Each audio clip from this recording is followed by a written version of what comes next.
ಶ್ರೀ ಗುರುಭ್ಯೋ ನಮಃ. ಶ್ರೀಮತಿ ರಾಮಾನುಜಾಚಾರ್ಯಾಯ ನಮಃ.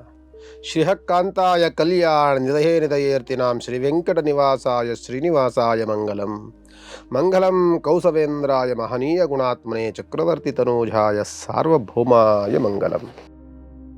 ವೀಕ್ಷಕ ಸ್ನೇಹಿತರಲ್ಲಿ ಶ್ರೀ ಶ್ರೀನಿವಾಸ ಗುರೂಜಿಯ ನಮಸ್ಕಾರಾದಿಗಳನ್ನು ಮಾಡ್ತಾ ನೋಡಿ, ನಾನು ಪ್ರತಿ ಈ ಮಾಸಗಳಲ್ಲಿ ಪ್ರತಿ ಒಂದು ಮಾಸದ ಸಂಪೂರ್ಣವಾದಂಥ ಒಂದು ರಾಶಿಯ ಭವಿಷ್ಯಗಳನ್ನು ಹೇಳ್ತೇನೆ. ಇದರಲ್ಲಿ ಸುಮಾರು ಶುಭಗಳಿರುತ್ತೆ, ಸುಮಾರು ಅಶುಭಗಳು ಸಹ ಇರುತ್ತೆ. ಮಾಡುವಂತಹ ಸರಳವಾದಂಥ ಪರಿಹಾರಗಳನ್ನು ನೀವು ಮಾಡೋಕ್ಕೆ ಬಹಳ ಅನುಕೂಲತೆಗಳನ್ನು ಮಾಡಿಕೊಡುವಂಥದ್ದು. ನಾನು ಹೇಳುವಂಥದ್ದು ದೊಡ್ಡ ದೊಡ್ಡ ಖರ್ಚು ವೆಚ್ಚಗಳನ್ನು ಮಾಡದೆ ಸರಳವಾಗಿ ಕೆಲವು ಪರಿಹಾರಗಳನ್ನು ನೀವು ಮಾಡಿಕೊಳ್ಬೋದು. ನಾನು ಹೇಳುವಂಥದ್ದು ಕನ್ಯಾ ರಾಶಿಯವರಿಗೆ ಏನಾಗುತ್ತೆ ಅಂದರೆ, ಕನ್ಯಾ ರಾಶಿಯ ಭವಿಷ್ಯ ಹೇಳ್ತೇನೆ. ಕನ್ಯಾ ರಾಶಿಗೆ 1 ವರ್ಷದಿಂದಲೂ ಸಹ ಕೇತುಗ್ರಹ ಜನ್ಮದಲ್ಲಿದೆ. ಈ ಕನ್ಯಾ ರಾಶಿ ಅಧಿಪತಿ ಯಾರು ಅಂತ ಅಂದರೆ ಬುಧಗ್ರಹ. ಬುದ್ಧಿಗೆ ಬಹಳವಾದಂತಹ ಅನುಕೂಲತೆಗಳನ್ನು ಮಾಡುವಂತಹ ಗ್ರಹ ಬುಧಗ್ರಹ. ಇವನಿಗೆ ವಾಣಿಜ್ಯ ಅಧಿಪತಿ ಅಂತೂ ಹೇಳ್ತೀವಿ ನಾವು. ಈ ಬುಧಗ್ರಹ ಕನ್ಯಾ ರಾಶಿಗೆ ಅತ್ಯಂತ ಪ್ರಿಯವಾಗಿರುವಂತಹ ರಾಶಿ ಬುಧನಿಗೆ ಕನ್ಯಾ ರಾಶಿ.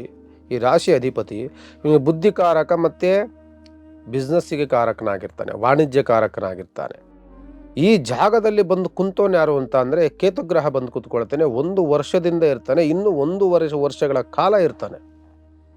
ನೀವು ನೋಡ್ಬೋದು, ಕನ್ಯಾ ರಾಶಿಗೆ 1 ವರ್ಷದ ಹಿಂದೆ ತುಂಬ ಬಿಸ್ನೆಸ್ ಚೆನ್ನಾಗಿತ್ತು, ವ್ಯವಹಾರ ಚೆನ್ನಾಗಿತ್ತು, ಲವಲವಿಕೆಯಿಂದ ಇರ್ತೋ, ಓದುವಂಥ ಮಕ್ಕಳಿಗೆ ಒಳ್ಳೆ ನೆನಪಿನ ಶಕ್ತಿ ಇತ್ತು. ನಾವು ಮಾಡಬೇಕಾದ್ರೆ ತುಂಬ ಟೆಕ್ನಿಕಲಲ್ಲಿ ಬಹಳ ಕೆಲಸಗಳನ್ನು ಪ್ರೀತಿಯಿಂದ ನಿಷ್ಠೆಯಿಂದ ಜೊತೆಯಲ್ಲಿ ಬಹಳ ಲವಲವಿಕೆಯಿಂದ ಮಾಡ್ತಾ ಇದ್ವಿ.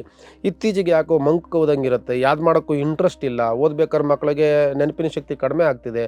ಬಿಸ್ನೆಸ್ಸಲ್ಲಿ ಹೋದರೆ ತುಂಬ ಅಡೆತಡೆಗಳು ಬರ್ತಾ ಇರ್ತದೆ. ಇದೆಲ್ಲವೂ ಸಹ ಬರುತ್ತೆ. ಏನಕ್ಕೆ ಅಂದರೆ ವಾಣಿಜ್ಯಾಧಿಪತಿ ಆಗಿರುವಂತಹ ರಾಶಿಯಲ್ಲಿ ಯಾರು ಕೂತ್ಕೊಳ್ತಾನೆ ಅಂದರೆ ಮಾರಕ ಗ್ರಹನಾದಂತಹ ಕೇತುಗ್ರಹ ಕೂತ್ಕೊಳ್ತಾನೆ. ಅದ್ರ ಜೊತೆಯಲ್ಲಿ ಏನಾಗುತ್ತೆ ಅಂದರೆ ಈಗ ಪ್ರೆಸೆಂಟ್ ಆ ಜೊತೆಯಲ್ಲಿ ಆ ರಾಶಿಯ ಜೊತೆಗೆ ಚಂದ್ರಗ್ರಹ ಪ್ರವೇಶವಾಗಿಬಿಡ್ತಾರೆ. ಯಾವಾಗ ಚಂದ್ರಗ್ರಹ ಮತ್ತು ಕೇತುಗ್ರಹ ಸೇರಿಕೊಳ್ಳುತ್ತೆ, ನೀವು ನೋಡ್ಬೋದು, ಮನಸ್ಸಿಗೆ ಬಹಳವಾದಂಥ ಕಸಿಬಿಸಿಯನ್ನುಂಟು ಮಾಡುವಂಥದ್ದು, ಆರೋಗ್ಯದಲ್ಲಿ ವ್ಯತ್ಯಾಸ, ಅಪಘಾತಗಳು, ವಾಹನದಲ್ಲಿ ಅಪಘಾತಗಳನ್ನು ಸೃಷ್ಟಿ ಮಾಡುವಂಥದ್ದು ಇವೆರಡು ರಾಶಿಗಳು ಸೇರ್ಕೊಂಡಾಗ ಆಗುತ್ತೆ. ಬಹಳ ಎಚ್ಚರಿಕೆಯಿಂದಿರಬೇಕಾಗ್ತದೆ ಕನ್ಯಾ ರಾಶಿಯವರು. ಕನ್ಯಾ ರಾಶಿಗೆ 6ನೇ ಮನೆಯಲ್ಲಿ ಶನಿ ಇರ್ತಾನೆ, ವ್ಯಯಸ್ಥಾನದಲ್ಲಿ ಶನಿ ಇರ್ತಾನೆ. ನೀವೇನು ಮಾಡೋಕ್ಕೋದ್ರೂ ವ್ಯಯವನ್ನು ಮಾಡ್ತಾನೆ. ಬುದ್ಧಿ ವ್ಯಯ, ಶ್ರಮ ವ್ಯಯವಾಗುತ್ತೆ. ನೀವು ಮಾಡುವಂಥ ಪ್ರಯತ್ನವೆಲ್ಲವೂ ಸಹ ತುಂಬ ವ್ಯಯಗಳಾಗುವಂಥ ಸನ್ನಿವೇಶಗಳನ್ನು ತಂದುಕೊಡುತ್ತೆ. ಸಪ್ತಮದಲ್ಲಿ ರವಿ ಮತ್ತು ರಾಹುಗ್ರಹ ಇರುತ್ತೆ. ಆ ರಾಹುವಿನ ಮತ್ತು ಸೂರ್ಯನ ದೃಷ್ಟಿ ನೇರವಾಗಿ ಕನ್ಯಾ ರಾಶಿಗೆ ಬೀಳೋದ್ರಿಂದ ನಿಮಗೆ ಶುಭ ಕಾರ್ಯಗಳಲ್ಲಿ ಅಡೆತಡೆಗಳು, ಮತ್ತು ಯಾರಾದರೂ ಈ ರೈತಾಪಿ ವರ್ಗದಲ್ಲಿ ಮಾಡುವಂತಹ ಬೆಳೆಯನ್ನು ಬೆಳೆಯುವಂಥದ್ದು, ಒಂದೊಂದು ಬೆಳೆಗಳನ್ನು ಬೆಳೀತಿರ್ತಾರೆ, ಸಾಕಾಣಿಕೆಗಳನ್ನು ಮಾಡ್ತಿರ್ತಾರೆ. ಗೋ ಸಾಕಾಣಿಕೆ, ರೇಷ್ಮೆ ಸಾಕಾಣಿಕೆ, ಮತ್ತು ಕೋಳಿ ಸಾಕಾಣಿಕೆ, ಮೇಕೆ ಸಾಕಾಣಿಕೆ, ಕುರಿ ಸಾಕಾಣಿಕೆ, ಇಂಥ ಸಾಕಾಣಿಕೆಗಳನ್ನು ಮಾಡ್ತಿರ್ತೀರಲ್ಲ, ಇಂಥ ರಾಶಿಯವರು ಬೇಕಾದ್ರೆ ನೋಡಿ, ನೀವು ಕನ್ಯಾ ರಾಶಿಯವರಿಗೆ ತುಂಬ ಲಾಸ್ಗಳಾಗ್ತಿರ್ತದೆ. ಚೆನ್ನಾಗಿ ಬಿಸ್ನೆಸ್ ಇತ್ತು, ನನಗೆ ಗೊತ್ತಾಗ್ತಾ ಇಲ್ಲ, ಈಗೇನಕ್ಕೆ ಬಿಸ್ನೆಸ್ ಡೌನ್ ಆಗ್ತದೆ. ಬೇರೆಯವರಿಗೆ ಇದೇ ಬಿಸ್ನೆಸ್ ಮಾಡುವಂಥವ್ರಿಗೆ ತುಂಬ ಪ್ರಾಫಿಟ್ ಚೆನ್ನಾಗಿದೆ, ಬಟ್ ನಮಗೆ ಪ್ರಾಫಿಟ್ ತುಂಬ ಲಾಸ್ ಆಗ್ತದೆ. ಅಂದರೆ ರೋಗ ರುಜಿನಗಳಿಂದ ಸಾಯುವಂಥದ್ದು, ಆಗುವಂಥ ಕೆಲಸಗಳಲ್ಲಿ ಅಡೆತಡೆಗಳಾಗುವಂಥದ್ದು ಎಲ್ಲವೂ ಸಹ ಆಗುವಂಥದ್ದು ಕನ್ಯಾ ರಾಶಿಯವರಿಗೆ ಆಗ್ತಾ ಇರುವಂಥದ್ದು. ಮತ್ತು ನಿಮಗೆ ಅಷ್ಟಮದಲ್ಲಿ ಗುರು ಇದ್ದಾಗ ಗುರುಬಲವೂ ಶೂನ್ಯವಾಗುತ್ತೆ. ಮದುವೆ ಮುಂಜಿ ಶುಭ ಕಾರ್ಯಗಳೆಲ್ಲವೂ ಸಹ ತುಂಬ ಅಡೆತಡೆಗಳು, ಸಮಸ್ಯೆಗಳು, ಸಂಕಷ್ಟಗಳು, ಕೆಲವು ದೇಹದಲ್ಲಿ ಸುಸ್ತು, ಸಂಕಟದ ವಾತಾವರಣ, ಆಯಾಸ ಮತ್ತು ಸೋಂಬೇರಿತನ, ಬಹಳ ನಿದ್ರೆಗಳು, ಇವೆಲ್ಲವೂ ಸಹ ಆವರಿಸ್ಕೊಳ್ತಾ ಬರ್ತಾ ಇದೆ. ನಾನು ಹೇಳುವಂಥದ್ದು ಕನ್ಯಾ ರಾಶಿಗೆ ತುಂಬ ಒಳ್ಳೆಯದು ಅನ್ನೋದಕ್ಕಿಂತಲೂ ಸಹ ಈ ಮಾಸ ಪೂರ ಆದಷ್ಟು ಸಹ ಅನಿಷ್ಟಗಳೇ ಕೂಡಿರುವಂಥದ್ದು.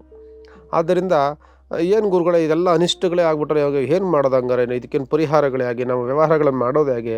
ಸ್ವಲ್ಪ ನಾನು ಹೇಳುವಂಥದ್ದು ಹೂಡಿಕೆಯನ್ನು ಕಡಿಮೆ ಮಾಡಿ, ವ್ಯವಹಾರಗಳನ್ನು ಮಾಡೋದನ್ನು ಈ ತಿಂಗಳು ಕಡಿಮೆ ಮಾಡಿ, ಜೊತೆಯಲ್ಲಿ ಸ್ವಲ್ಪ ಆ, ಈ ರಾಶಿಗೆ ಅಧಿಪತಿ ಇರ್ತಾರಲ್ಲ ಬುಧಗ್ರಹನಿಗೆ ಅಧಿಪತಿ ಆದಂಥವನು ಅವನಿಗೆ ಯಾರು ಮಾಡಬೇಕು ಅಂದರೆ ಮಹಾವಿಷ್ಣು ಧ್ಯಾನವನ್ನೇ ಮಾಡಬೇಕು, ಮಹಾವಿಷ್ಣು ಪ್ರಾರ್ಥನೆ ಮಾಡ್ಕೊಳ್ಳುವಂಥದ್ದು. ಭೂವರಾಹ ಸ್ವಾಮಿ ಎಲ್ಲೇ ಸಿಕ್ಕಿದ್ರು ಅದಕ್ಕೆ ಬಿಡಬೇಡಿ. ಭೂವರಾಹ ಸ್ವಾಮಿ ಸಿಕ್ಕಿದಾಗ ಒಂದು ನಮಸ್ಕಾರವನ್ನು ಮಾಡ್ಕೊಂಬರೋದು. ಆದಷ್ಟು ತಿರುಪತಿಗೆ ಹೋದರೆ ಅಲ್ಲಿ ಭೂವರಾಹ ಸ್ವಾಮಿ ನೋಡ್ದಲೇ ಬರಬೇಡಿ, ಅದನ್ನು ಅಭ್ಯಾಸವನ್ನು ಮಾಡ್ಕೊಳ್ಳಿ. ಜೊತೆಯಲ್ಲಿ ನಿಮಗೆ ಇಲ್ಲೆಲ್ಲಾದರೂ ನಿಮ್ಮ ಸರೌಂಡಿಂಗಲ್ಲೆಲ್ಲಾದರೂ ಲಕ್ಷ್ಮೀ ನರಸಿಂಹಸ್ವಾಮಿ ದೇವಸ್ಥಾನ ಇದ್ದರೆ ಅಲ್ಲಿ ಹೋಗಿ ಬನ್ನಿ. ಮತ್ತು ಈ ಮಾಸದಲ್ಲಿ ಹುಣ್ಣಿಮೆ ಬಂದಾಗ ಹೋಗಿ ಸತ್ಯನಾರಾಯಣ ಪೂಜೆ ಎಲ್ಲಿ ಮಾಡ್ತಿರ್ತಾರೆ ಅಲ್ಲಿಗೊಂದು ಭಾಗಿಯಾಗಿ ಅಲ್ಲೊಂದು ನಿಮ್ಮ ಹೆಸರಿನಲ್ಲಿ ಒಂದು ಪೂಜೆ ಕೊಡಿ, ನಮಸ್ಕಾರವನ್ನು ಮಾಡ್ಕೊಂಡು ಬನ್ನಿ. ಮುಂದಿನ ದಿನಗಳಲ್ಲಿ ಸ್ವಲ್ಪ ಬದಲಾವಣೆಗಳಂತೂ ಆಗುತ್ತೆ. ಈಗ ಪ್ರೆಸೆಂಟ್ ಈ ಮಾಸದಲ್ಲಂತೂ ತುಂಬ ಸಂಕಷ್ಟಗಳನ್ನು ಅನುಭವಿಸುವಂಥದ್ದು ಖಂಡಿತವಾಗಿರುತ್ತೆ. ಜಾಗ್ರತೆಯನ್ನು ವಹಿಸಿ, ವಾಹನದಲ್ಲಿ ಓಡಾಡಬೇಕಾದ್ರೆ ಬಹಳ ಜಾಗ್ರತೆಯನ್ನು ವಹಿಸಿ. ಆತುರತೆ ಬೇಡ, ಕೋಪ ಬೇಡ. ಕೋಪಗಳೆಲ್ಲವೂ ಸಹ ಸ್ವಲ್ಪ ಶಮನ ಮಾಡ್ಕೊಳ್ಳಿ. ಸ್ವಲ್ಪ ಇನ್ವೆಸ್ಟ್ಮೆಂಟ್ ಏನೇ ಮಾಡೋಕ್ಕೆ ಹೋಗಿದ್ರು ಈ ತಿಂಗಳಲ್ಲಿ ಸ್ವಲ್ಪ ನೋಡ್ಕೊಂಡು ಮಾಡಿ ಅಂತ ನಾನು ಈ ಸಂದರ್ಭದಲ್ಲಿ ಹೇಳ್ತಾ, ನಿಮಗೆ ಭಗವಂತನ ಅನುಗ್ರಹ ತುಂಬ ಚೆನ್ನಾಗಿ ಸೇರಿಕೊಳ್ಳಿ. ಜೊತೆಲಿ ನಿಮ್ಮ ಮನೆ ದೇವರು, ಕುಲದೇವರು, ಇಷ್ಟದೇವರ ಪ್ರಾರ್ಥನೆ ಮಾಡ್ಕೊಳ್ಳಿ. ಅವನ ಅನುಗ್ರಹವೂ ಸಹ ನಿಮಗೆ ಚೆನ್ನಾಗಿ ಸಿಗಲಿ ಅಂತ ನಾನು ಭಗವಂತನಲ್ಲಿ ಪ್ರಾರ್ಥನೆ ಮಾಡ್ಕೊಳ್ತಾ ಈ ಮಾಸದ ಕನ್ಯಾ ರಾಶಿಯ ಭವಿಷ್ಯಕ್ಕೆ ನಾನು ಮಂಗಳವನ್ನಾಡ್ತೇನೆ. ಭಗವಂತ ನಿಮಗೆ ಒಳಿತನ್ನು ಮಾಡಲಿ.